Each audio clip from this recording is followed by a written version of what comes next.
Hello दोस्तों, welcome back my YouTube channel science zone 123 में आप सभी साथियों का स्वागत है दोस्तों।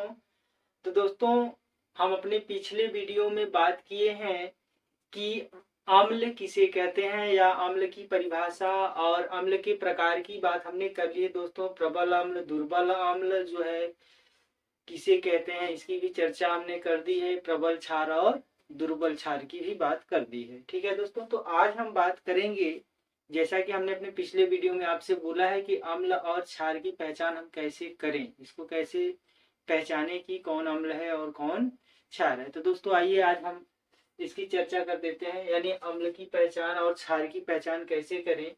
दोस्तों, जैसे हम बात करते हैं कि हमने परिभाषा में अपने पढ़ा था कि जब वे जलीय विलयन के अंदर H+ आयन देते हों तो क्या कहलाते हैं, जो है अम्ल कहलाते हैं। तो दोस्तों यहाँ देखना है कि जितने भी अम्ल हैं हमारे, जैसे हमने कहा कि भाई H2SO4, तो यहाँ पे हम शुरुआत में क्या देख रहे हैं, हाइड्रोजन पाया जा रहा है।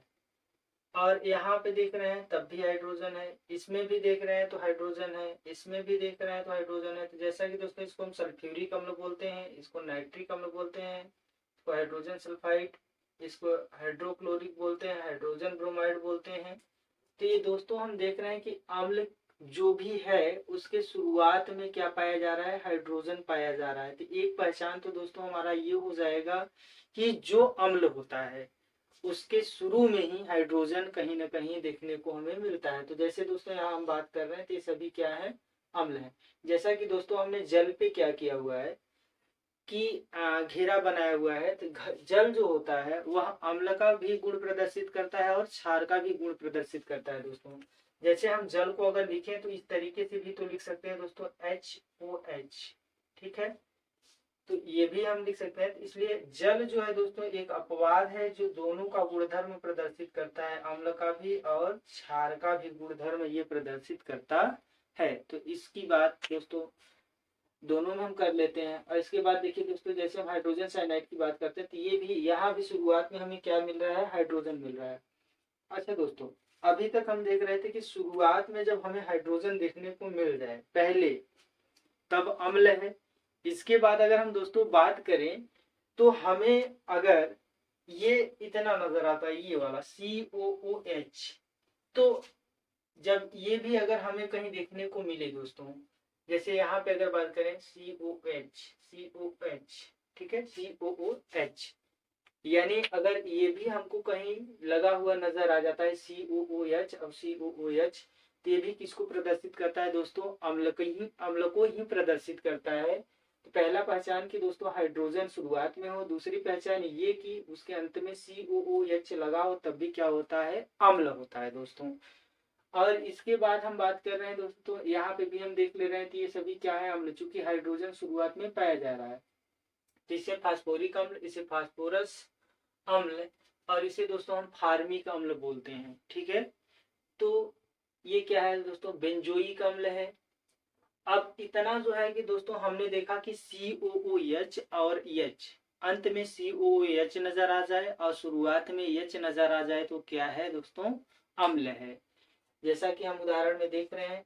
अब दोस्तों अब हम बात कर लेते हैं कि जो भी हमारी अधातुएं होती हैं, तो किसी भी अधातु का, जैसे हम दोस्तों अधातु किसे कहते हैं, तो हमको ऐसे समझना है दोस्तों कि जिनके अंत में बोलने पर आपको न की प्राप्ति होती हो। जैसे हम बोलते क्या है दोस्तों, कार्बन, नियान, ना, कार्बन, नियान, आर्गन, ये सब क्या है दोस्तों, अधातु हैं।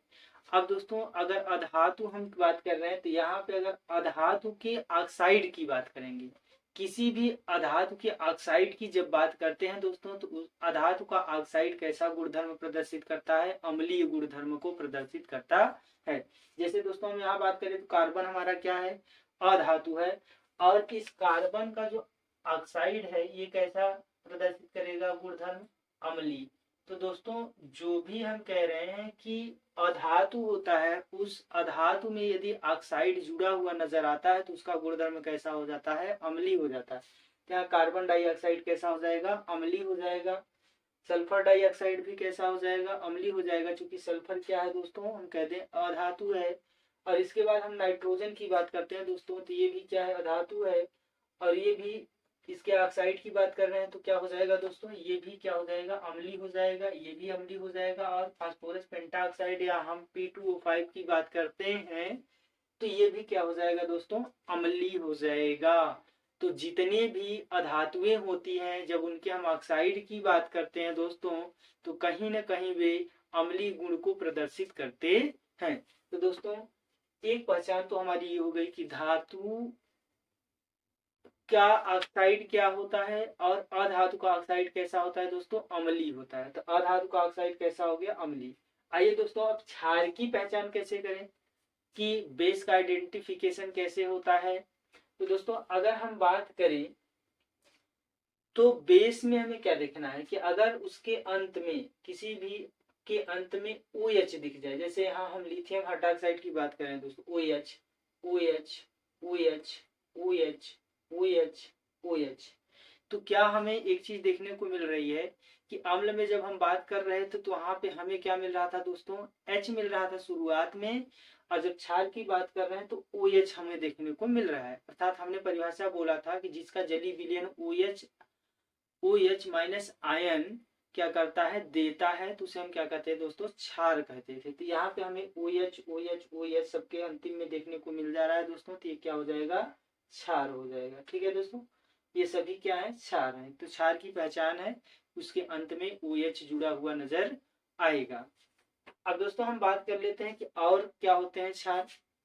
जैसे हम कह रहे हैं दोस्तों कि अधातु था तो उसका ऑक्साइड कैसा था, अम्लीय था। तो धातु का ऑक्साइड कैसा होगा, इसकी बात करते हैं। तो दोस्तों धातु का जो ऑक्साइड होता है वह प्रकृति में कैसा होता है दोस्तों, क्षारीय होता है। जैसे दोस्तों यहाँ हम बात कर लें कि मैग्नीशियम का ऑक्साइड, मैग्नीशियम क्या है दोस्तों, धातु है। अब मैग्नीशियम के ऑक्साइड की बात करते हैं तो ये कैसा हो जाएगा दोस्तों, प्रकृति में क्षारीय हो जाएगा। यानी जो हमारे धातु होते हैं, उन धातुओं के अगर ऑक्साइड की बात करेंगे दोस्तों, तो वह कैसा गुण धर्म शो करेगा, क्षारीय गुण धर्म। ठीक है, या बेसिक नेचर शो करेगा दोस्तों। जैसे यहाँ कैल्शियम ऑक्साइड हो गया, बेरियम ऑक्साइड हो गया, टाइटेनियम ऑक्साइड हो गया, मैग्नीज ऑक्साइड हो गया, वेनेडियम ऑक्साइड हो जाएगा। तो बहुत सारे धातु की अगर हम बात करें तो उन सारे धातुओं की अगर ऑक्साइड की बात करेंगे तो कैसे होंगे दोस्तों, क्षारीय होंगे। कैसे होंगे, क्षारीय। तो ठीक है दोस्तों, अगर यदि आप इसका स्क्रीनशॉट लेना चाहते हैं तो ले लीजिए। और इसके बाद जो है कि हम अपने वीडियो को समाप्त करेंगे और अगले वीडियो में पुनः मिलेंगे। ठीक है दोस्तों, तो अगर आपको हमारी ये वीडियो अच्छी लगी हो दोस्तों तो हमारे चैनल को सब्सक्राइब करें, लाइक करें तथा इसे दोस्तों में शेयर करें। धन्यवाद दोस्तों।